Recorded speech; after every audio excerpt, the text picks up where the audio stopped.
Is it just me, or is every YouTuber getting exposed recently? Someone has been alleging for years now that you, one of the largest commentary creators on YouTube, knowingly committed a crime against her when she was a minor. This has been a very commonly known thing for a very long time. It was a crime. A ton of evidence surfaced about horrible behavior with how they communicated with minors, as well as a past of really disgusting shit. I posted some fire nudes for you. Please no share. He was drawing real children sexually. Another day, another Minecraft YouTuber allegation. It's f***ing crazy! Thus, that is below the age of consent and is a crime. It feels like every week there's some big story about how another YouTuber ended up being a predator. Like, for real, why is this becoming so common? Why is it so hard for YouTubers to just date someone above the age of consent? Seems pretty straightforward to me. The fact that I could probably name 10 people off the dome that have been exposed for being weird around kids is crazy. Wait, actually, can I? Let's see. Cody Ko, Dr. Disrespect, Colleen Ballinger, Chris Tyson, George Not Found, EDP. That's 6.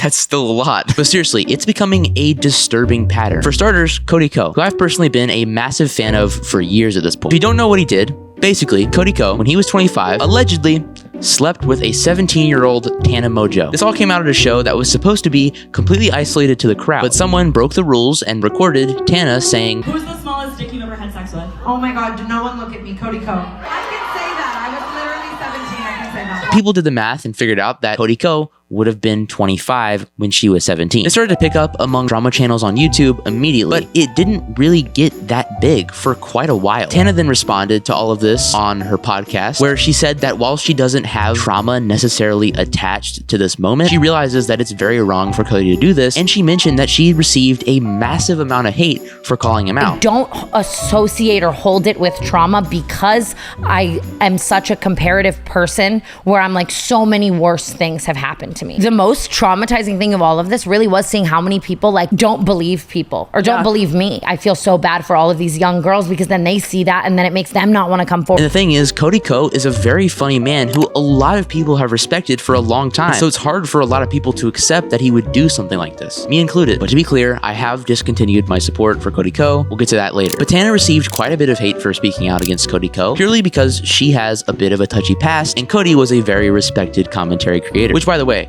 is really fucked up. Putting anyone down for speaking up about something like this is terrible. It makes it incredibly difficult for other victims to speak up. So for the most part, it was being swept under the rug, and no big YouTubers were talking about this. But then a YouTuber named D'Angelo Wallace posted a video where he detailed this entire situation and even added a lot more details that were previously not really known at all. He explained Cody's past of being very bad at responding to controversy. D'Angelo also uncovered a lot of disturbing things about Cody's friend from college, who he seemingly has not cut ties with yet. D'Angelo got the ball rolling for every YouTuber in the commentary space to start talking about this. After D'Angelo's video, Moist Critical made a video, which currently sits at 5.5 million views. Sad Boys created a video with over 1 million views as well. Oompaville posted a video with over 1 million views. And now I'm here making a video, and mine probably has like, I don't know, 1 billion, quadrillion views probably. But for real, this situation is bad, and it only makes it worse that Cody completely ignored it, and he even suppressed comments about this situation. If you go to his YouTube channel, you can barely find any comments even vaguely referencing this entire situation. But on the other hand, if you go over to his wife's channel, every single comment is about this. And the moderators on his subreddit were also deleting a bunch of posts about this entire situation as well. After this whole situation unfolded, people exposed another example of Cody dating someone who was eerily young. And since D'Angelo's video, Cody has been silent. TMG podcast, which has been going on for 6 years, and I don't think they've ever missed a week, stopped uploading. And even Cody's second channel, where he posted 3 videos a week, has not posted at all. And we've heard nothing from Cody. Oh, but he did still DJ in Vegas, because of course he did.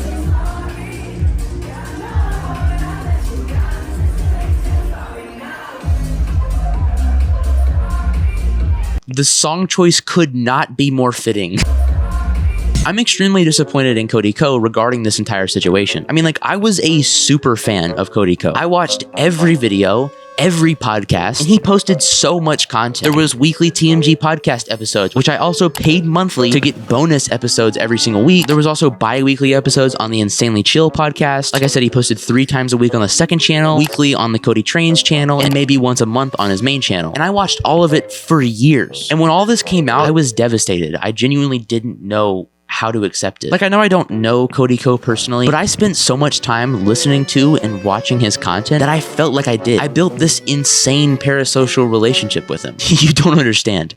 I was such a big fan of Cody Ko that the majority of my favorite clothing was Cody Ko merch. I'll show you. We got the Who Let Me Have Fun shirt, which I bought a couple months ago. The I Think It's Time for Lunch shirt and hat. Also this TMG hoodie and also this TMG hoodie. Like, I have so much of his merch. It's literally most of my wardrobe that I would wear on a frequent basis.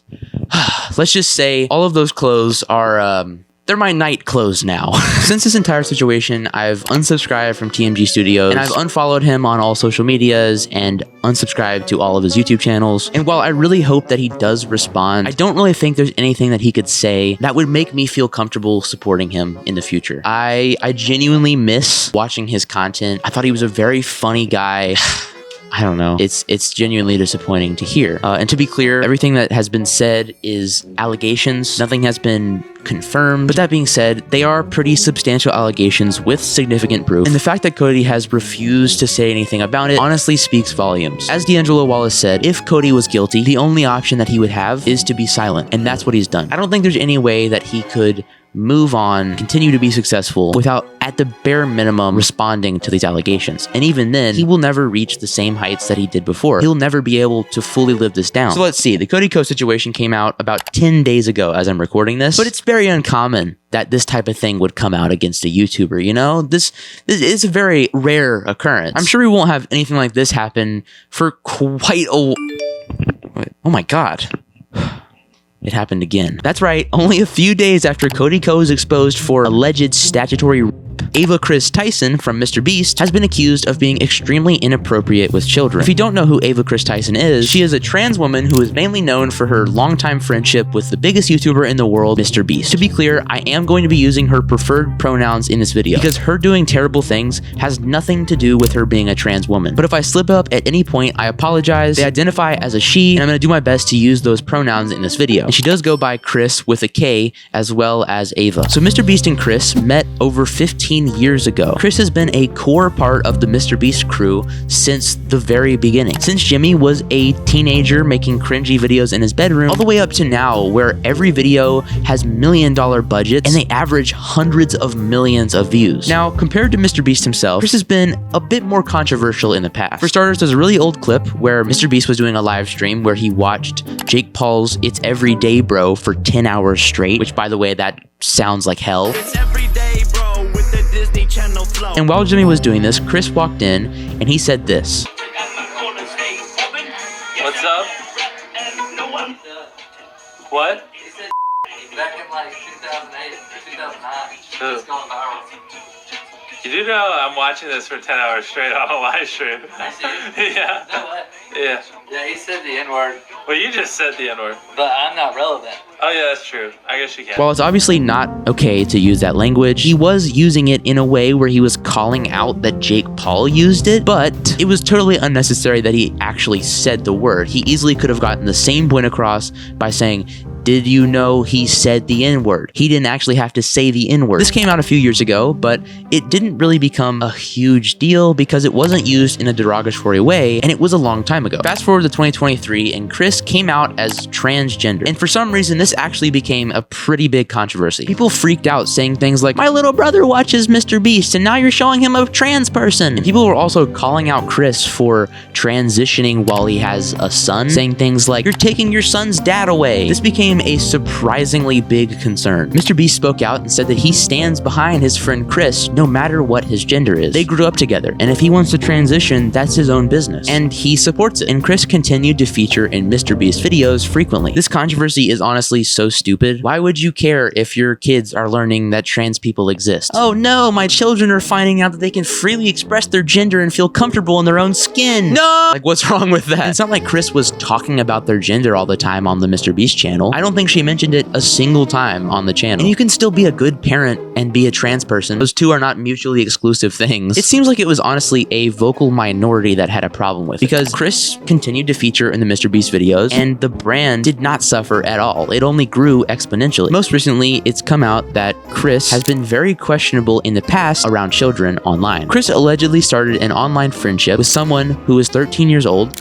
while he was 20 years old. There are many different questionable exchanges between these two. They often had sexual undertones, which is extremely unacceptable given that age gap. And while Lava, the 13-year-old at that time, now 20 years old, spoke out and said that they don't feel groomed by Chris, other people have pointed out that if they were groomed, that's kind of the whole point. You're not supposed to feel like you're being exploited. Even if they were just cringy jokes, it's still very creepy behavior to be displaying around a 13-year-old boy. The victim has also faced some backlash for their response because they were claiming that certain videos were spreading misinformation that were actually about an entirely different situation where Chris supported disgusting artwork of underage people. Yep, Chris also openly supported someone named Shadman. Shadman essentially creates explicit artwork of people who are underage, including cartoon characters who are canonically underage and also actual real-life children. For example, Shadman drew Keemstar's 8-year-old at the time daughter in a disgusting manner. There are plenty of examples of Chris interacting with and supporting Shadman. And you can even see some of this guy's art on the wall in an old MrBeast video when Chris and Jimmy were roommates. This is a very gross topic, and I don't really want to get that in depth with it, but go watch Moist Critical's video after this if you haven't already. He dives more in depth into how gross this entire situation is. Absolutely deplorable behavior. That being said though, it's extremely frustrating that people are using this to confirm their transphobia. The same people who were mad at Chris for coming out as trans are now using this as proof to be like, hey look, I told you, trans people are bad. To be clear, this is an isolated incident. There are plenty of recent examples where people who aren't trans are doing very similar gross things. Chris is a trans woman, and completely unrelated from that, Chris also displayed very disgusting behavior around children. Don't get me wrong, Chris deserves to be criticized for her behavior. She does not deserve to be criticized for her gender. It takes away from the actual situation at hand. Just because one trans person happens to be a creep doesn't make every trans person a creep. There are plenty of straight white cisgender men who are creeps. That doesn't make every straight cis white gender men a bad person. Speaking of bad people, go check out my podcast. It's called Are We Bad People? I'm sorry, that segue, I couldn't help myself. That segue was just too perfect. I really feel like we're finding our stride over there on the podcast, getting better and better every week. Go check us out wherever you get your podcast, link in the description. But anyways, since all of this came out, Chris responded to everything with the following statement on Twitter. I would like to apologize for any of my past behavior or comments if it hurt or offended anyone. It was not my intent. Seeing recent events, we've mutually decided it's best if I permanently step away from all things MrBeast and social media to focus on my family and mental health. To lump these two factors together to create a narrative that my behavior extended beyond bad and edgy jokes is disgusting and did not happen. In past years, I have learned that my old humor is not acceptable. I cannot change who I was, but I can continue to work on myself. I didn't want these accusations to impact the hundreds of people who work at MrBeast, which is why I have stepped away. It's also worth noting that while this entire situation was unfolding, a former employee of MrBeast tweeted simply, "Jimmy knew." He was very vague about it, but since then, another employee has come out and said that Jimmy in fact did know. My name is Dawson. I worked at MrBeast from February to May of this year, 2024. Chris is the tip of the iceberg. And when Jake the Viking says MrBeast knew, yeah, MrBeast knew. But these employees have also been criticized because if they knew that Jimmy knew, that means they knew also, and they didn't say anything. As of me recording this video, MrBeast has yet to make a response to any of this. Never mind, he just made a response. I was editing this video and Jimmy posted a response on Twitter. Here is the response. Over the last few days, I've become aware of the serious allegations of Ava Tyson's behavior online. I am disgusted and opposed to such unacceptable acts. During that time, I have been focused on hiring an independent third party to conduct a thorough investigation to ensure I have all the facts. That said, I've seen enough online and taken immediate action to remove Ava from the company, my channel, and any association with MrBeast. I do not condone or support any of the inappropriate actions. I will allow the independent investigators the necessary time to conduct a comprehensive investigation and will take all further actions based on their findings. Now, if you look in the replies to this tweet, there's some people saying things like, "We warned you, you didn't listen," or some people dead naming Chris by saying his name is Chris, also using his, and someone else says his name is Chris and the dude left his family to talk to little boys online. It's genuinely disgusting to me that people are using this as an excuse. Yes,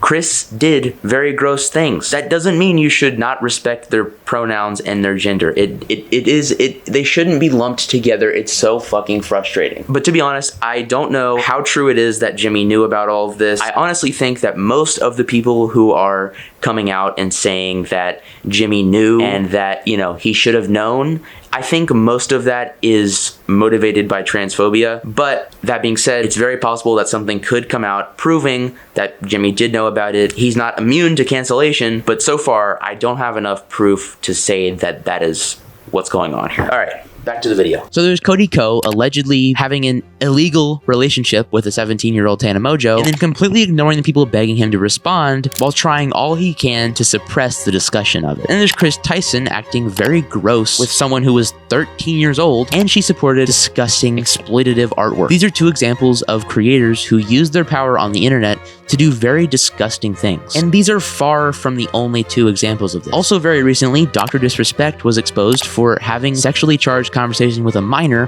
while he was married and like 45 years old. And if you look at the Minecraft community, there's like too many examples of this to count. Why is this behavior seemingly so common among content creators? Well, honestly, it's nothing new. People in the entertainment industry have notoriously exploited their status to do heinous things. But the thing is, the ability to be famous and have an audience has never been so easy. Any nerdy white boy from Virginia could hop on YouTube and get tens of thousands of subscribers like that. Shit, I just described myself, didn't I? And while it being so accessible allows for so many people to have creative jobs where they get to do what they love, express their thoughts, spread positivity, and bring joy to millions of people, it also means there's bound to be some bad apples. But thankfully, now that everyone has a voice, that means that if a public figure does something bad, then all of those people are able to expose their wrongdoings and start a conversation about it. I know some people complain about cancel culture, and there are certainly situations where cancel culture is unnecessary and overused. For example, the sketch situation where literally the whole story was like, oh, he's gay now.